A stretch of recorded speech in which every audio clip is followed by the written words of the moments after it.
नमस्ते नमस्ते। सो म चाहिँ आज फेरि यता छुट्टीको दिनमा छुट्टी मनाउन आइरहेको अनि हिँडिरहेको छु। मेरो टार्गेट चाहिँ आज 4 घन्टा हिँड्ने भनेर हो, किनभने काम मात्रै गर्छ अनि घर आएर थाक्यो भने बस्यो होइन, अल्छी भइन्छ नि त जे भए नि, अनि अलिकति आफ्नो लागि उयो पनि हुँदैन। अनि आज चाहिँ मैले मोटिभेसन पाएको छु टु हुन्छ नि एकछिन हिँडौँ भनेर।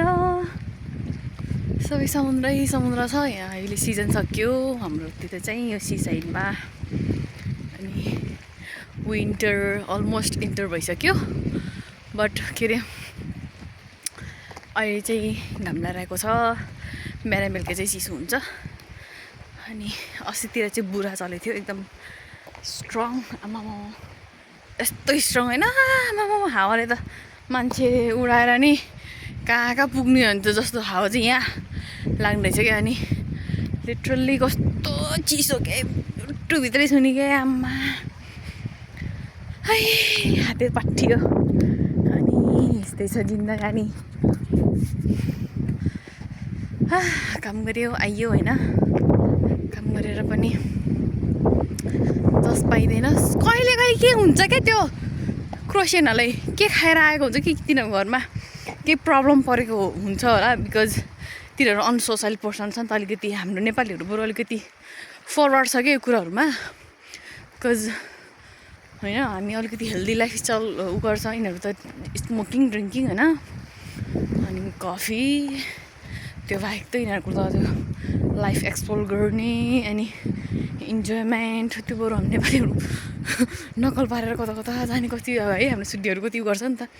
यहाँको छैन भने यिनीहरू त त्यो लाइक काम मात्रै गर्ने, दिनरात काम गऱ्यो, काममा उ भयो अनि त्यसको डिप्रेसन हुन्छ क्या अरे। अनि काम टु घर, घर टु काम, त्यसपछि अरू लाइफै छैन कि यिनीहरूको त। अनि त्यही भएर नि डिप्रेसन हुन्छ क्या। अनि कहिलेकाहीँ के भएर आएको हुन्छ यत्तिकै नि, ल यत्तिकै नि के गराउँछ क्या, आमा कस्तो रङले बिहेभ गरिदिन्छ होइन। भनेर साध्य छैन हौ, भनेर साध्य छैन। Can I go to pause भनेको म ब्रेकमा जान्छु एकछिन भनेर भन्दा सोद्धाखेरि नि होइन के किन मैले पहाड तोडेर आए जस्तो नि होइन। She is reacting like bullshit. त्यस्तो मान्छेहरू पनि हुन्छ जिन्दगीको गोरेटोमा। यिनीहरूभन्दा हार्ड बेटर नेपालीहरू छ होइन। Rich in culture, rich in heritage, rich in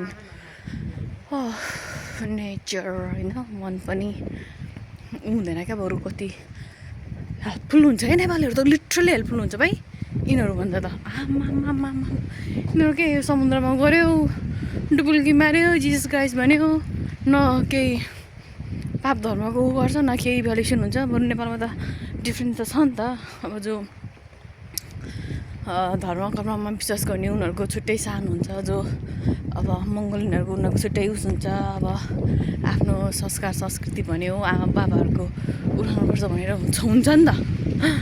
यहाँ त केही फरक पर्दैन क्या, लाइक मान्छे चाहिँ मरोस् कि बाँचोस् केही फरक पर्दैन क्या।